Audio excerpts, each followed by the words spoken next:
छठ पूजा को लोक आस्था का महापर्व कहा जाता है। हिंदू मान्यताओं के अनुसार सूर्य की पत्नी उषा को छठी मैया कहा जाता है। छठ पर्व एक प्रमुख हिंदू पर्व है जो विशेष रूप से बिहार, झारखंड, उत्तर प्रदेश और नेपाल के कुछ हिस्सों में मनाया जाता है। इस पर्व को सूर्य उपासना और उनकी पत्नी उषा के प्रति श्रद्धा और आभार प्रकट करने के लिए मनाया जाता है। छठ पूजा 4 दिनों तक चलती है, जिसमें प्रत्येक दिन विशेष नियम और विधि होती है। देवी षष्ठी को ऋषि कश्यप और आदिति की मानस पुत्री के रूप में जाना जाता है। ऐसी मान्यता है कि देवी षष्ठी संतान की रक्षा करती है। सूर्य देव की कृपा पाने और छठी मैया को प्रसन्न करने के लिए छठ का कठिन व्रत किया जाता है।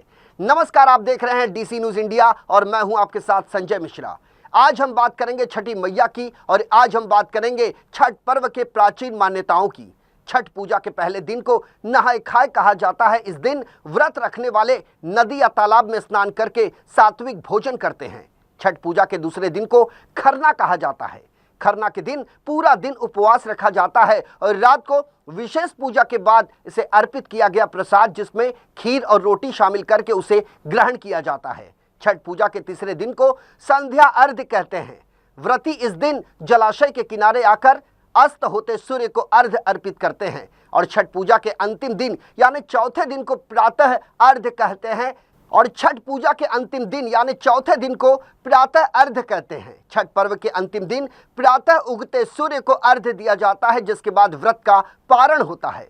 नहाय खाए और खरना के बाद इस महापर्व में तीसरे दिन संध्या काल में डूबते सूरज को अर्घ्य दिया जाता है। इस दिन पहले भगवान सूर्य और छठी मैया की विधिवत तरीके से पूजा की जाती है और फिर शाम के समय अस्त होते सूर्य को अर्घ्य देने की परंपरा है। कहते हैं कि इस दिन सूर्य देव की उपासना से संतान प्राप्ति, संतान की रक्षा और सुख समृद्धि का वरदान मिलता है। छठ पर्व के तीसरे दिन की पूजा को संध्या अर्घ्य भी कहा जाता है। यह पूजा चैत्र या कार्तिक माह के शुक्ल पक्ष की षष्ठी तिथि को की जाती है और इस दिन सुबह से अर्घ्य की तैयारियां शुरू हो जाती है। पूजा के लिए लोग प्रसाद जैसे ठेकुआ और चावल के लड्डू बनाते हैं। छठ पूजा के लिए बांस की बनी एक टोकरी ली जाती है, जिसमें पूजा के प्रसाद, फल, फूल जैसी सामग्रियों से बेहतर तरीके से उसे सजाया जाता है। इस दौरान एक सूप में नारियल और 5 प्रकार के फल रखे जाते हैं। सूर्यास्त से थोड़ी देर पहले लोग अपने पूरे परिवार के साथ नदी के किनारे छठ घाट पर जाते हैं। छठ घाट की तरफ जाते हुए रास्ते में महिलाएं गीत भी गाती हैं। इसके बाद व्रती महिलाएं सूर्य देव की ओर मुख करके डूबते हुए सूर्य को अर्घ्य देकर 5 बार परिक्रमा करती हैं।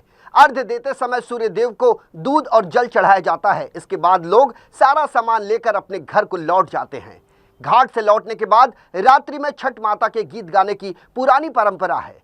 हिंदू पंचांग के अनुसार 7 नवंबर को सूर्योदय प्रातः 6:42 पर हुआ, जबकि सूर्यास्त का समय है 5:48।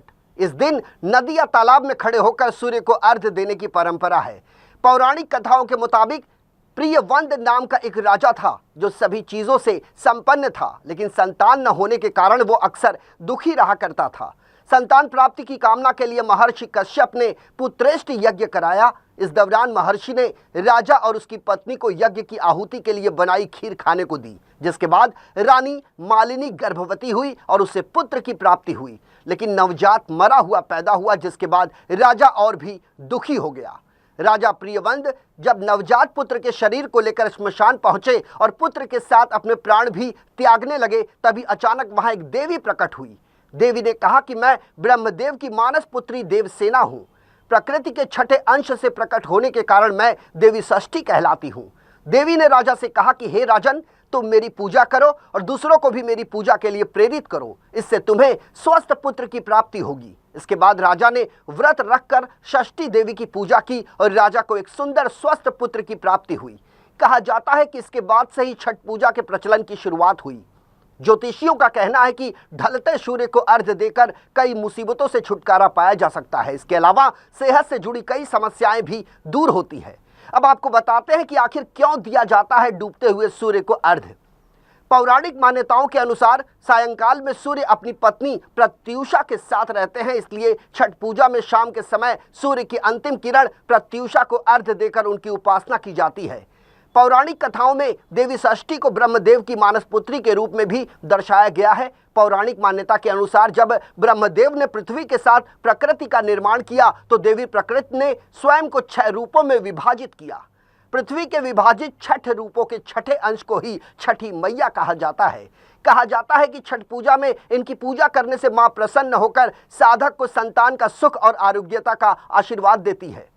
देश की आर्थिक राजधानी मुंबई समेत अन्य महाराष्ट्र के जिलों में बिहार और यूपी पूर्वांचल के प्रवासी छठ पूजा करते हैं।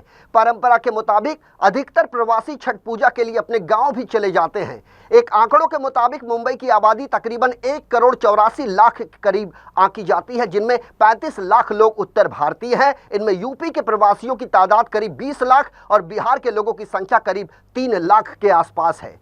मुंबई में भी छठ पूजा को लेकर विशेष तैयारियां की गई हैं। समुद्र के किनारे हर साल छठ पर्व के मौके पर लाखों की संख्या में श्रद्धालु उमड़ते हैं। ऐसा लगता है कि मानो समुद्र के किनारे आस्था का सैलाब उमड़ पड़ा हो। श्रद्धालुओं को किसी तरह की कोई परेशानी ना हो, इसके लिए प्रशासन की ओर से विशेष इंतजाम किए जाते हैं। इस दौरान सुरक्षा व्यवस्था को लेकर प्रशासन की तरफ से विशेष ध्यान रखा जाता है। हजारों की संख्या में पुलिस बल की तैनाती की जाती है। प्रशासन की तरफ चप्पे चप्पे सीसीटीवी कैमरे लगाए जाते हैं, जिसकी मॉनिटरिंग के लिए अलग अलग सेंटर पॉइंट बनाए जाते हैं। इसी दिन खोया पाया केंद्र के अलावा मेडिकल सेंटर, अतिरिक्त स्ट्रीट लाइटें, सीसीटीवी कैमरे और शौचालय के साथ साथ चेंजिंग रूम की विशेष व्यवस्था की जाती है। इस दौरान सड़कों पर ट्रैफिक की समस्या न पैदा हो, इसलिए सैकड़ों की संख्या में ट्रैफिक पुलिसकर्मी और 1 दर्जन से अधिक वरिष्ठ अधिकारी ट्रैफिक व्यवस्था को संभालने का काम करते हैं। तो कुल मिलाकर छठ के समापन के साथ छठ पर्व का व्रत समाप्त हो जाता है। व्रती परिवार इस दौरान समाज में प्रेम, एकता और सौहार्द की भावना का संचार करते हैं। ये पर्व न केवल आध्यात्मिक बल्कि पर्यावरण संरक्षण और सामुदायिक सेवा के प्रति लोगों को जागरूक भी करता है। बहरहाल हमारे इस खास पेशकश में मेरे साथ अभी के लिए इतना ही। ताज़ा तरीन खबरों के लिए बने रहिए DC न्यूज़ इंडिया के साथ। पूरी टीम के साथ मुझे यानी संजय मिश्रा को दीजिए इजाज़त। नमस्कार।